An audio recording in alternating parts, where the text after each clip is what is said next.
भाजपमध्ये प्रवेश केलेल्या रणजितसिंग नाईक निंबाळकर यांनी शिवसेना पक्षप्रमुख उद्धव ठाकरे यांची भेट घेतली आहे। मुंबईतल्या उद्धव ठाकरेंच्या निवासस्थानी मातोश्रीवर जाऊन निंबाळकरांनी भेट घेतली आहे। पुण्यात युतीची प्रचार सभा झाली आणि या सभेत पुणेकरांनी पुणेरी हिसका दाखवून दिलाय। भाषण रटाळ होत आहेत हे जाणवल्यावर काही लोक चक्क उठूनच निघून गेले आहेत। पुण्यातले युतीचे उमेदवार गिरीश बापट यांनी यावरून काँग्रेसवर सडकून टीका केली आहे। पुण्यात काँग्रेसला उमेदवार मिळत नाही, खूप मोठ्या साहेबांनी काकांनी प्रयत्न केले पण काँग्रेसचं तळ्यात मळत सुरू आहे असंही बापट म्हणतात। पालघरमध्ये अखेर युतीनं साताराचा पॅटर्न राबवल्याचं पाहायला मिळत आहे। भाजपचे राजेंद्र गावित पालघरमध्ये शिवसेनेच्या तिकिटावर निवडणूक लढणार असल्याचं कळत आहे। राजेंद्र गावितांनी मातोश्रीवर उद्धव ठाकरेंच्या हजेरीत शिवसेनेत प्रवेश केला आहे। तर श्रीनिवास वनगांचं तिकीट कापून उद्धव ठाकरे इतर मुलांचं पालनपोषण कशा पद्धतीनं करतात हे आता समोर आलंय, अशी टीका नवाब मलिक यांनी केली आहे। मला आणि मुलगी प्रणितीला भाजपकडून ऑफर होती असा गौप्यस्फोट सुशील कुमार शिंदे यांनी केलाय। प्रणितीला आधी ऑफर दिली होती आणि आता लोकसभा निवडणुकीच्या तोंडावर मलाही आग्रह करण्यात आला असंही शिंदे म्हणाले। राष्ट्रीय स्वयंसेवक संघाचे सरसंघचालक मोहन भागवत यांनी औरंगाबादमध्ये बैठकीचं काल आयोजन केलं होतं। निवडणुकांच्या तोंडावर त्यांची ही बैठक अत्यंत महत्त्वाची मानली जात होती। महाआघाडीच्या उमेदवार नवनीत राणा यांनी उमेदवारी अर्ज दाखल केला। अर्ज दाखल करण्यापूर्वी त्यांनी राजापेठ चौकात जाहीर सभा घेतली आणि हा अर्ज दाखल करताना त्यांच्या समवेत विरोधी पक्षनेते धनंजय मुंडे, माजी मंत्री अनिल देशमुख, रावसाहेब शेखावत, रिपाईचे राजेंद्र गवई आदी मान्यवर मंचावर उपस्थित होते। सभेनंतर युवा स्वाभिमानीच्या उमेदवार नवनीत कौर राणा यांनी थेट बैलगाडीतून जिल्हाधिकारी कार्यालय गाठत आपला उमेदवारी अर्ज दाखल केलाय। नवनीत कौर राणा या राष्ट्रवादी काँग्रेस पुरस्कृत उमेदवार आहेत आणि यावेळी नवनीत राणा यांनी जोरदार शक्ती प्रदर्शन केलंय। लोकसभा निवडणुकीमध्ये काँग्रेस आणि राष्ट्रवादी काँग्रेसच्या कार्यकर्त्यांमध्ये मतभेद असतील ते चर्चा करून दूर केले जातील अशी ग्वाही काँग्रेसचे प्रवक्ते हुसेन दलवाई यांनी ठाण्यात दिली आहे। पत्रकार परिषदेत ते बोलत होते। काँग्रेसचे ठाणे शहर अध्यक्ष मनोज शिंदे यांनी पक्षाचे काही जण हे आव्हाड गटामध्ये असल्याचं वक्तव्य केलंय। बीड मतदारसंघात मुंडे बहीण भावात चांगली झुंपल्याचं दिसतंय। तुम्ही कोणाचेच होऊ शकत नाही, चुलता तर लांबचा आहे असा टोला सुद्धा पंकजा मुंडेंनी धनंजय मुंडेंना लगावलाय। काँग्रेसचा जाहीरनामा प्रसिद्ध केला त्यावर प्रकाश आंबेडकर यांनी आता टीका केली आहे। गरिबी भत्ता म्हणजे निवडणुकीतील जुमलेबाजी असल्याचा आरोप वंचित बहुजन आघाडीचे नेते प्रकाश आंबेडकर करतात। शरद पवार यांच्या मध्यस्थीमुळे काँग्रेसनं चंद्रपूरचा उमेदवार बदलला असा गौप्यस्फोट काँग्रेसचे उमेदवार बाळू धानोरकर यांनी केलाय। राष्ट्रवादी काँग्रेसला चंद्रपूरची जागा द्या अशी मागणी राहुल गांधींकडे केल्यानंतर बांगड्यांचा पत्ता कट झाल्याचं धानोरकर म्हणतात। राणा पाटील यांनी ओमराजे निंबाळकर यांचं चरित्र आणि संस्कार काढत त्यांच्यावर टीका केली आहे। ओमराजे निंबाळकर यांनी राणा पाटील आणि पद्मसिंग पाटलांवर केलेल्या टीकेला राणा पाटलांनी उत्तर दिलंय, तर राणा पाटील यांनी मोठं शक्ती प्रदर्शन करत उमेदवारी अर्ज दाखल केलाय। परभणी मतदारसंघामध्ये सेनेच्या वतीनं संजय जाधव विद्यमान खासदारांनी आपला अर्ज दाखल केला। यावेळी जोरदार शक्ती प्रदर्शन झालं। अकोल्यातील लोकसभेकरता काँग्रेस राष्ट्रवादीचे उमेदवार हिदायत पटेल यांनी अकोला जिल्हाधिकारी कार्यालयात अर्ज दाखल केलाय। नामनिर्देशन अर्ज भरण्याकरता हिदायत पटेल यांनी रॅली न करता फक्त 5 ते 6 कार्यकर्त्यांना घेऊन उमेदवारी अर्ज दाखल केला। अकोला लोकसभेचे वंचित बहुजन आघाडीचे उमेदवार प्रकाश आंबेडकर यांनी अकोला जिल्हाधिकारी कार्यालयामध्ये सुद्धा अर्ज दाखल केलाय। अर्ज भरण्याकरता प्रकाश आंबेडकर यांनी रॅली काढून शक्ती प्रदर्शन केलंय। भुसावळ विधानसभा मतदारसंघ अनुसूचित जातींसाठी राखीव आहे आणि ही जागा काँग्रेस आणि राष्ट्रवादी काँग्रेसनं आगामी विधानसभेकरता पीपल्स रिपब्लिकन पार्टीसाठी सोडावी अशी मागणी केली जाते। माढा मतदारसंघातून कोणाला उमेदवारी देणार या संदर्भात भाजपनं अजूनही सस्पेन्स कायम ठेवला आणि त्यामुळे आता विजयसिंग मोहिते पाटलांना उमेदवारी देण्यात यावी अशी मागणी केली जाते आणि त्यामुळे आता तरी माढ्याच्या जागेचा तिढा सुटणार का याकडे मात्र अवघ्या महाराष्ट्राचं लक्ष आहे। हिंगोली लोकसभा निवडणुकीसाठी भाजपला धक्कादायक भाजप बंडखोर शिवाजी जाधव यांनी उमेदवारी अर्ज दाखल केलाय। शिवाजी जाधव यांनी उमेदवारी मिळवण्याकरता शेवटपर्यंत प्रयत्न केला, मात्र उमेदवारी न मिळाल्यानं जाधव यांनी अर्ज दाखल केला। केंद्रात मंत्री असलेले डॉक्टर भामरे 5 वर्षात धुळे लोकसभा मतदारसंघासाठी काहीही आणू शकलेले नाही, हे धुळे लोकसभा मतदारसंघाचं दुर्दैव असल्याचा आरोप काँग्रेसचे लोकसभेचे उमेदवार आमदार कुणाल पाटील यांनी केला आहे। राष्ट्रवादी काँग्रेसकडून राजेश विटकर यांनी परभणीमधून आपला उमेदवारी अर्ज दाखल केला। दरम्यान उमेदवारी अर्ज दाखल करण्याअगोदर राष्ट्रवादी काँग्रेस पक्षाकडून शहरांमध्ये मोठं शक्ती प्रदर्शन झालंय। हिंगोलीमध्ये काँग्रेसचे उमेदवार सुभाष वानखडे यांनी माजी मुख्यमंत्री अशोक चव्हाण यांच्या उपस्थितीत लोकसभा उमेदवारी अर्ज दाखल केलाय. त्यांनी रॅलीचं रूपांतर नंतर सभेत केल्याचं दिसलंय. साताराची जनता दहशतीखाली आहे असं म्हणत ती दहशत मुक्त करण्याचा विडा नरेंद्र पाटलांनी साताऱ्यातल्या पत्रकार परिषदेत उचललाय. ही दहशत मोडीत काढण्याचा मानस त्यांनी व्यक्त केलाय. राज्यात लोकसभा निवडणुकीदरम्यान आचारसंहिता लागू आहे. 11 मार्चपासून आजपर्यंत राज्यात आचारसंहिता भंगाचे तब्बल 4,428 गुन्हे दाखल झाले आहेत. तर परवाना नसलेली 328 शस्त्र, 81 काडतुसं आणि 8,302 जिलेटिन सारखे स्फोटक पदार्थ जप्त करण्यात आले आहेत. मुंबईतल्या ईशान्य जागेसंदर्भात सेना भाजपमध्ये एकमत नाहीये आणि त्यामुळे केंद्राला आता मध्यस्थी करावी लागणार आहे अशी माहिती राज्याचे महसूल मंत्री चंद्रकांत पाटील देत आहेत.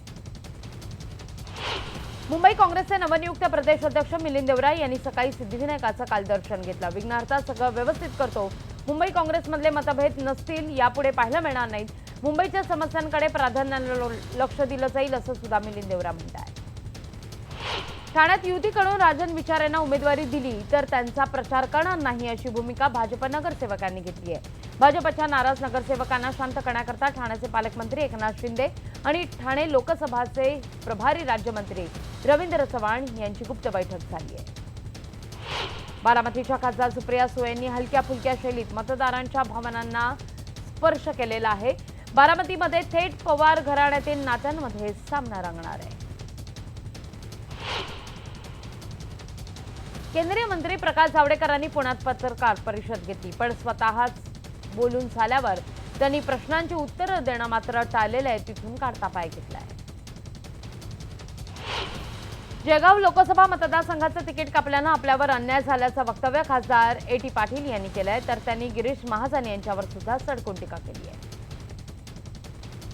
जे पक्ष भाजपला जातीयवादी पक्ष म्हणून उल्लेख करत आहेत ते सगळे पक्ष पूर्वी आमच्या सोबत भागीदार म्हणून अगदी शरद पवार सुद्धा होते असा आरोप भाजप प्रदेशाध्यक्ष रावसाहेब दानवे यांनी केलाय. नांदेड इथल्या प्रचार सभेत ते बोलत होते. ठाण्यातल्या वाघबीळ गावातल्या ग्रामस्थांना अनेक संकटांना सामोरं जावं लागतंय. मात्र 5 वर्षात खासदार राजन विचारे एकदाही गावात फिरकलेले नाहीयेत. याचाच निषेध म्हणून गावकऱ्यांनी मतदानावर बहिष्कार घालण्याचा निर्णय घेतलाय. चेंबूर नाका परिसरातल्या गणेशनगर भागात 15 ते 20 झोपड्यांना आग लागली होती. शॉर्ट सर्किटमुळे आग लागल्याची माहिती मिळाली आहे. नाशिक शहराला पाणीपुरवठा करणारा गंगापूर धरण हे मे महिन्यातच कोरडं पडण्याचा मार्ग आता या ठिकाणी दिसतोय. आगामी काळात भीषण पाणी टंचाईला यामुळे सामोरं जावं लागणार आहे. माजी संरक्षण मंत्री आणि गोव्याचे मुख्यमंत्री मनोहर पर्रीकर यांच्या अस्थींचं दर्शन सगळ्यांना मिळावं याकरता 40 अस्थी कलश बनवून गोव्यातल्या सगळ्या गावांमध्ये फिरवण्यात आले आहेत आणि त्यानंतर अस्थींचं विविध नद्यांमध्ये विसर्जन करण्यात आलं आहे.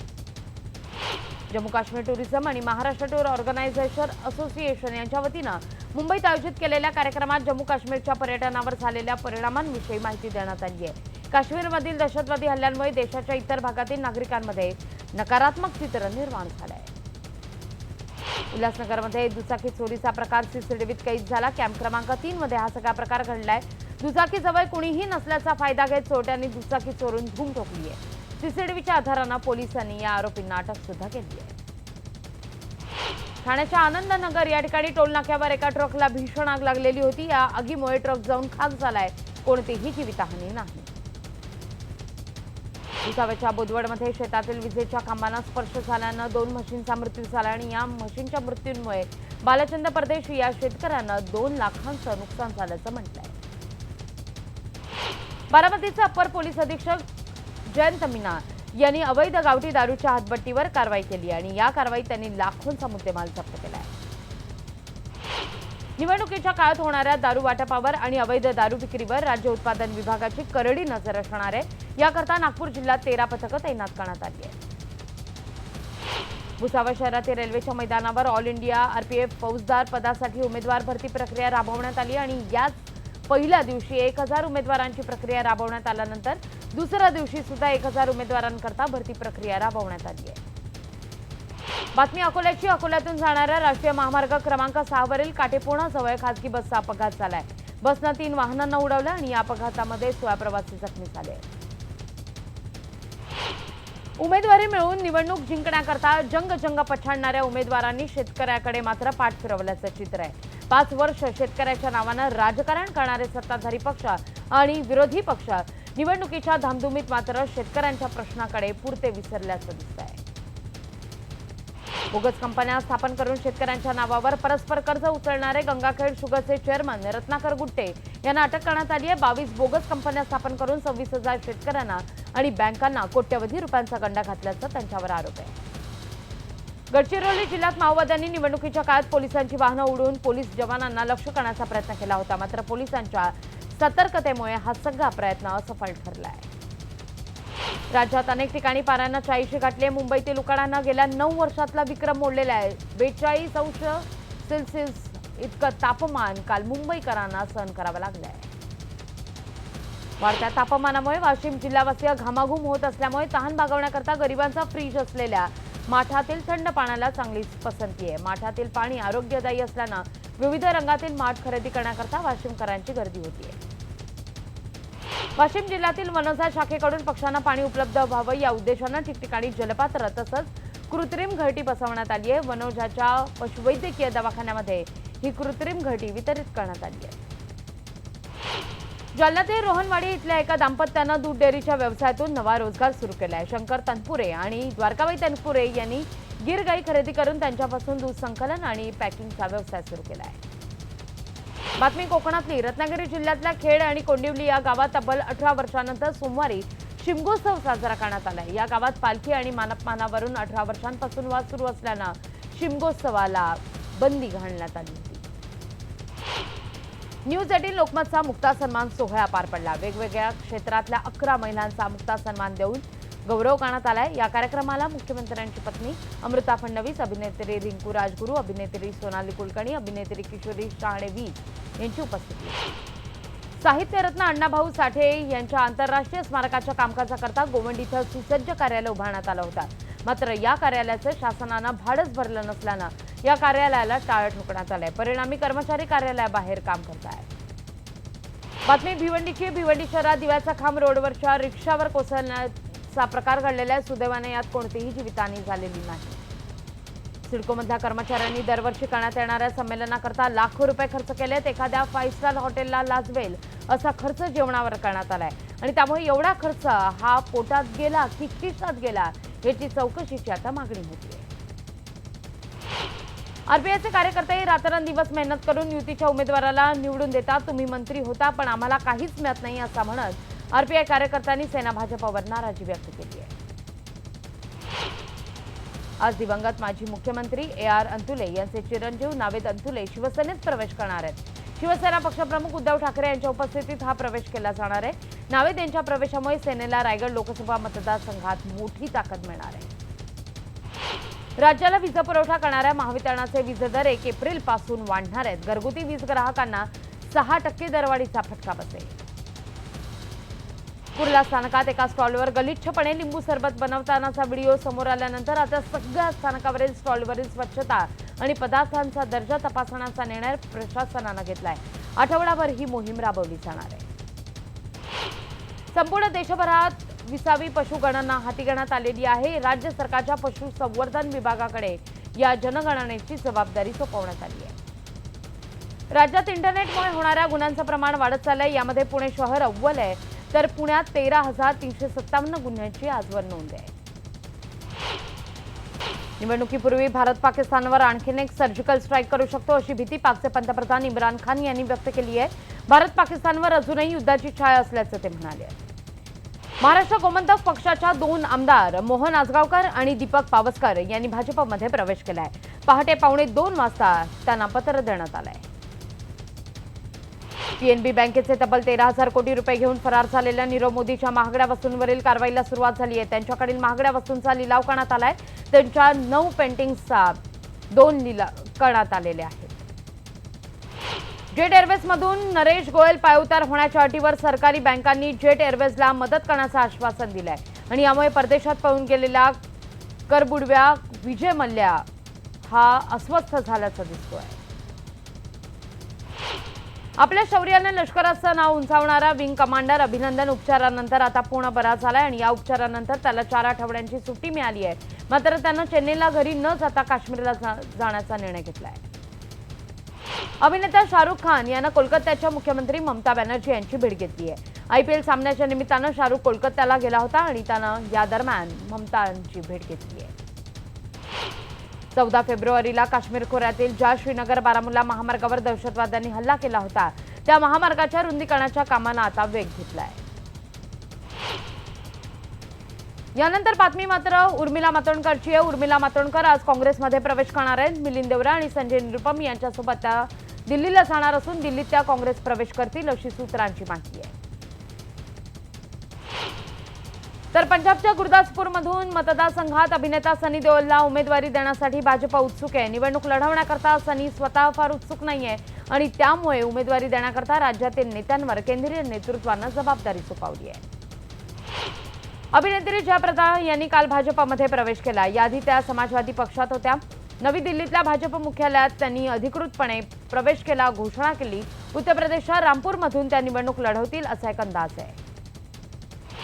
लोकसभा निवडणुकीच्या पार्श्वभूमीवर उत्तर प्रदेशातल्या 40 स्टार प्रचारकांची यादी जारी करण्यात आली आहे. यामध्ये पंतप्रधान नरेंद्र मोदी, भाजपचे राष्ट्रीय अध्यक्ष अमित शहा, अभिनेत्री हेमा मालिनी आणि मनोज तिवारी यांचा समावेश आहे. भाजपचे बंडखोर नेते शत्रुघ्न सिन्हा आज काँग्रेसमध्ये प्रवेश करणार आहेत. सिन्हांचा काँग्रेस प्रवेश आता नक्की झालाय. मोदींवर सातत्यानं टीका करणाऱ्या सिन्हांना यंदा भाजपनं तिकीट नाकारलं होतं. भाजपच्या दिल्ली इथल्या मुख्यालयात बैठकीकरता सुषमा स्वराज आणि नितीन गडकरी दाखल झाले होते आणि यावेळी गडकरींनी सुषमा स्वराज यांच्याजवळ जाऊन त्यांचे आशीर्वाद घेतले आहेत. सुषमा यांनी सुद्धा नमस्कार करणाऱ्या गडकरींची पाठ थोपटत आशीर्वाद दिलाय. नवी दिल्ली जवळच्या